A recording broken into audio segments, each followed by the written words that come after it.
Hello mga mare, kamusta kayo sa inyong lugar? Dito sa amin ay maulan pa rin. Araw ng Lunes ngayon at walang pasok dahil sa bagyo. Kaya maghapon na naman tayong magsasaway sa mga chikiting. Natapos na pala yung gawa ni Mr. ngayon sa trabaho kaya nandito siya sa bahay. Siya na nga ang naglaban ng carpet dahil ang hirap pigain, ang bigat. Ganito kami dito sa bahay mga mare. Tinuturo namin sa mga anak namin na hindi lang dapat babae o si nanay ang gagawa ng gawaing bahay. Kung kaya mong gawin, gawin mo na.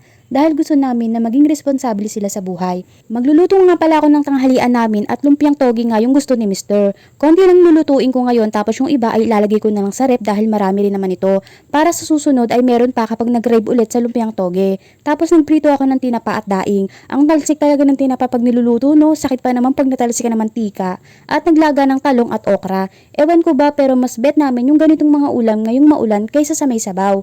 Siguro baka bukas magsabaw naman kami na ulam. Mahirap naman pag puro prito. At syempre hindi mawawala ang kape, partner yan eh.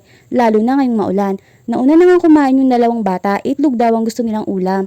Pag kumain naman sila ng toge, yung balat lang ang gusto nila. Bandang 11:30 nga ay kumain na rin kami ni Mister. Mapapadami na naman ang kain lalo na may tinapa tapos partner mo din yung saging. Ay grabe, mapapaulit ka talaga sa kanin.